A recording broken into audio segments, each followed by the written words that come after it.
दोस्तों, आज की कहानी है आत्मसम्मान। कस्बे की तंग गलियों में एक छोटा सा घर था। दीवारों पर समय की मार साफ दिखती थी। छत से टपकते पानी के निशान अब पक्के हो चुके थे। अंदर रसोई में सीता रोटी सेक रही थी। चूल्हे पर जलती लकड़ियों की महक पूरे घर में फैल रही थी, मगर आटे की मात्रा कम थी। सीता धीरे स्वर में कहा, राजेश, आज भी आटा कम है।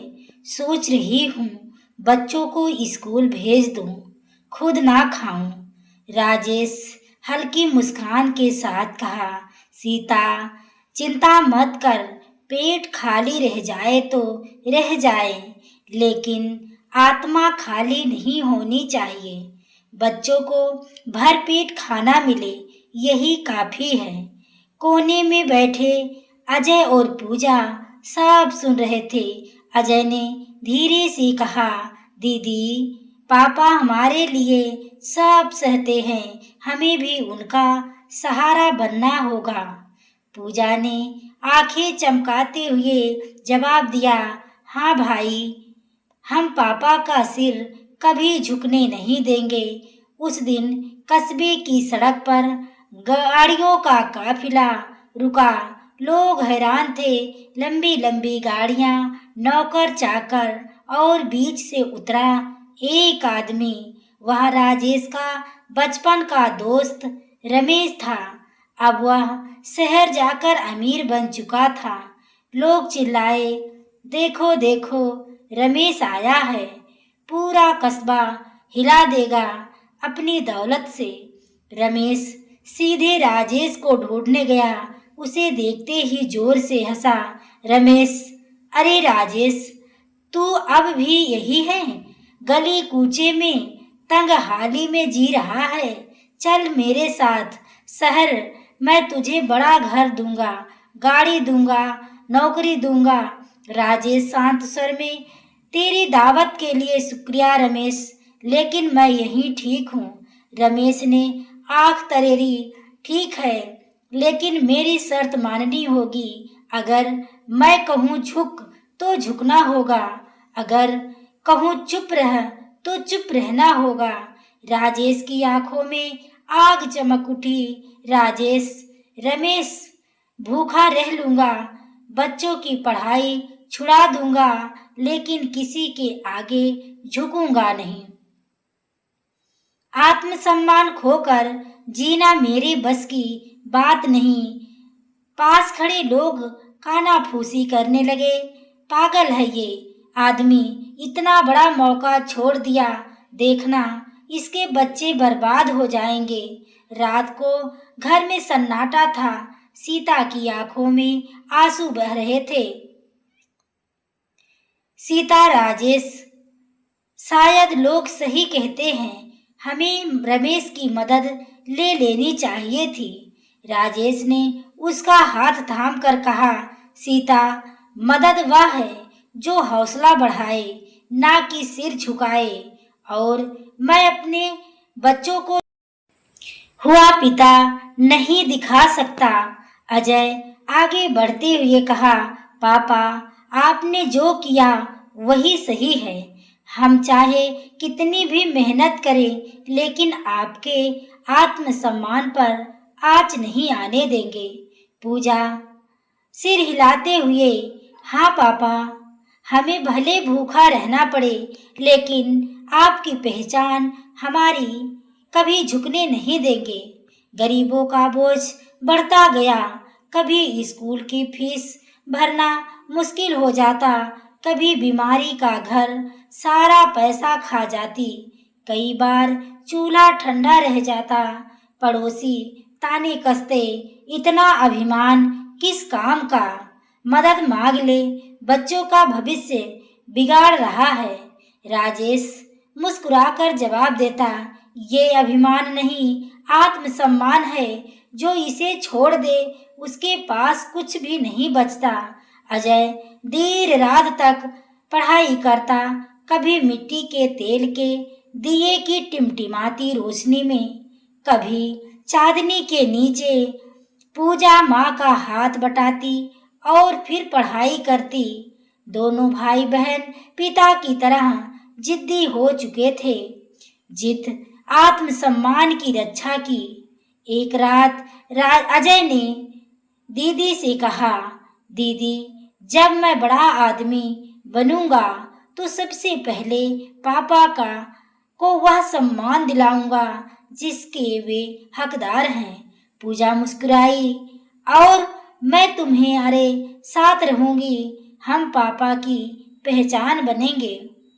बाजार में लोग राजेश को रोक कर कहते, तेरे बच्चे कभी अफसर नहीं बनेंगे, गरीब के सपने कभी पूरे नहीं होते। राजेश आंखें बंद करके सिर्फ एक ही बात दोहराता, जिसके पास आत्मसम्मान है उसके सपनों की कीमत दुनिया नहीं समझ सकती। वक्त बदला। अजय ने प्रतियोगी परीक्षा पास कर ली, वह अफसर बन गया। पूजा ने भी मेहनत से अपने पैरों पर खड़े होने का नाम कमाया। अब वही लोग जो कभी ताने कसते थे कहते, राजेश गरीब रहा लेकिन बच्चों को असली दौलत दी, आत्मसम्मान। उधर रमेश बूढ़ा हो चुका था, पैसा बहुत था मगर लोग उसे इज्जत से नहीं देखते थे। उसके अपने बच्चे दौलत में डूबे रहे लेकिन संस्कारों से खाली थे। एक दिन रमेश खुद राजेश के घर आया, आंखों में नमी थी। रमेश राजेश से कहा, मैंने सोचा था दौलत ही सब कुछ है, लेकिन आज समझ आया कि असली दौलत तो तेरे पास है। तूने अपने बच्चों को सम्मान दिया और मैंने अपने बच्चों को सिर्फ पैसा। राजेश मुस्कुराया, हाँ रमेश, पैसा आंखों को चौधिया सकता है लेकिन आत्मसम्मान दिल को रोशन करता है। मेरे बच्चे जब मुझे गर्व से देखते हैं वही मेरी सबसे बड़ी जीत है।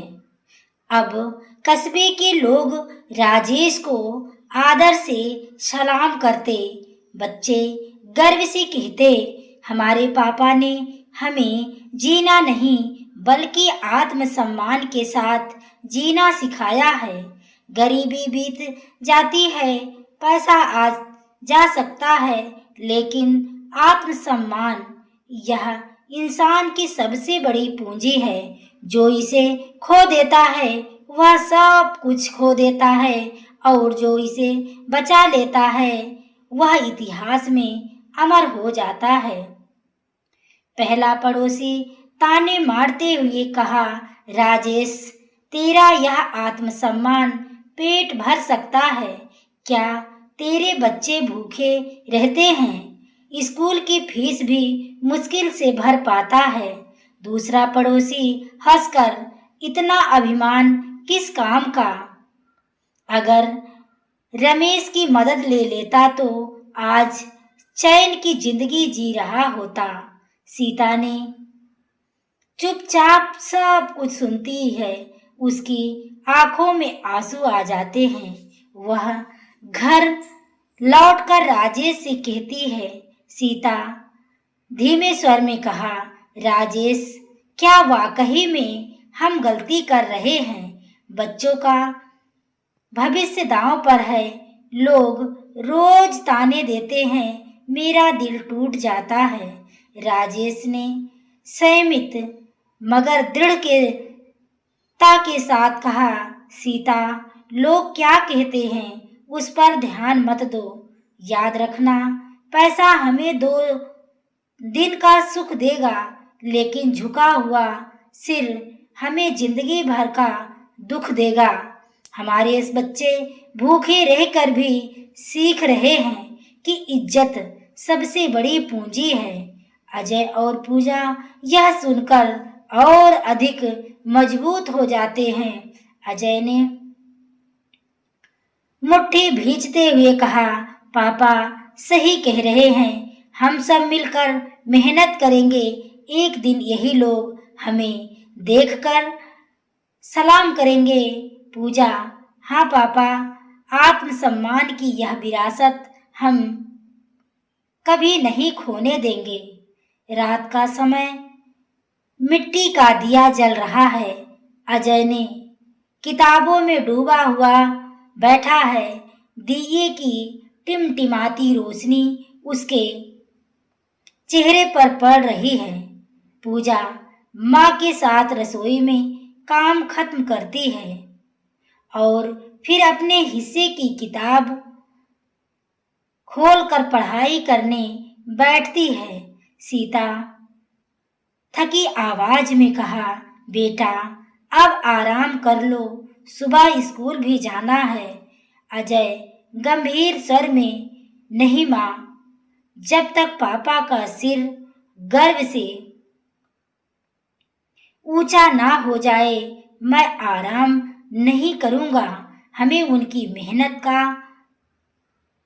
फल देना ही होगा। पूजा पढ़ते हुए, और मैं भी भाई का साथ दूं, हम दोनों मिलकर पापा की पहचान बनेंगे। राजेश दूर खड़ा यह सब देख रहा है। उसकी आंखों में आंसू हैं मगर होठों पर मुस्कान। राजेश मन ही मन, हे भगवान, अगर मुझे भूखा रखना पड़े तो रख, लेकिन मेरे बच्चों को मेहनत रंग लाए, इनकी पढ़ाई, इनका आत्मसम्मान बन जाए। रात गहरी हो चुकी थी। अजय मिट्टी के तेल के दिए की टिमटिमाती रोशनी में पड़ रहा था।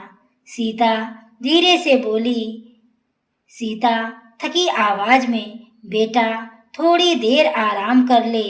अजय, नहीं माँ, अगर मैं रुक गया तो सपने भी रुक जाएंगे। पापा के आत्मसम्मान को मेरा मेहनत ही सहारा है। पूजा भी पास बैठकर कापियों में लिख रही थी। पूजा, भाई, हम दोनों मिलकर पापा की जीत साबित करेंगे। पड़ोसी घर के बाहर बैठे थे। पहला पड़ोसी देखा, बच्चों को तो रात दिन पढ़ाता है, ना जाने क्या बनेगा। दूसरा पड़ोसी, कुछ नहीं होगा, बिना पैसे के पढ़ाई कहाँ काम आती है। राजेश यह सब सुन रहा था, लेकिन चेहरे पर मुस्कान थी। राजेश धीरे से कहा, ये लोग मेरे बच्चों की मेहनत नहीं देख रहे हैं। एक दिन यही लोग तालियां बजाएंगे। सालों की मेहनत के बाद अजय का रिजल्ट आया। पोस्टमैन ने घर पर चिट्ठी दी। अजय कांपते हाथों से लिफाफा खोला, पढ़ा और चिल्ला उठा, अजय खुशी से, माँ, पापा, मैं अफसर बन गया हूँ। पूजा दौड़कर उसे गले लगा ली। सीता की आंखों में आंसू बह निकले।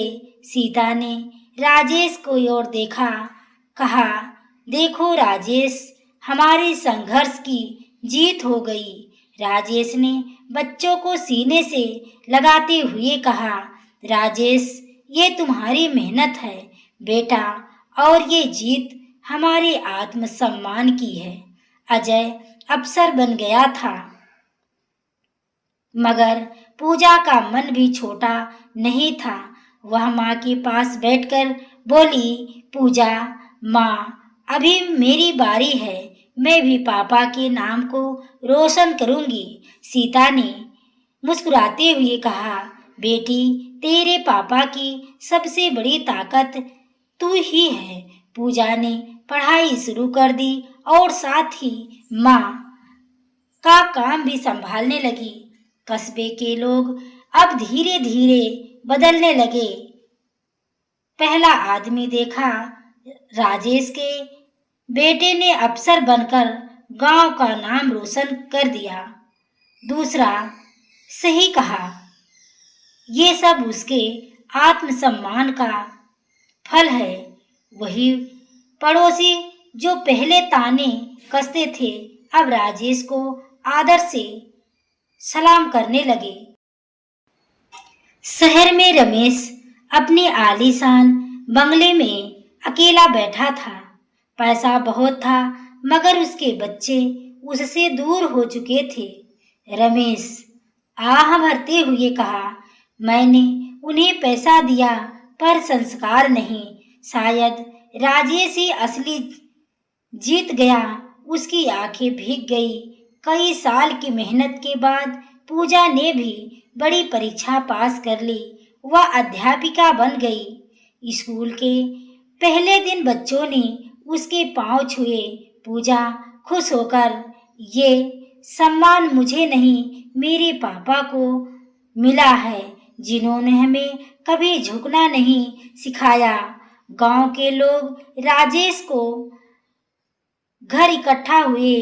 गांव का बुजुर्ग भाइयों, इज्जत और आत्मसम्मान से बड़ी कोई दौलत नहीं। राजेश ने यह साबित किया है। लोगों ने ताली बजाई और बच्चे भी गर्व से मुस्कुराए। शाम को राजेश घर की चौखट पर बैठा था। अजय और पूजा दोनों पास आकर बोले। पहले अजय ने कहा, पापा, आज हम जहाँ भी हैं आपकी वजह से हैं। फिर पूजा ने कहा, आपने हमें भूखा रहना सिखाया, लेकिन झुकना नहीं। यही हमारी सबसे बड़ी दौलत है। राजेश की आंखें चमक उठी। कहा, हाँ बेटा, यही हमारी बहुत बड़ी पूंजी है। धीरे धीरे कैमरा ऊपर उठता है और पूरा परिवार रोशनी में खड़ा दिखता है। अगर यह कहानी आपके दिल को छू गई हो तो लाइक और शेयर जरूर करें और चैनल को सब्सक्राइब करना ना भूलें। धन्यवाद।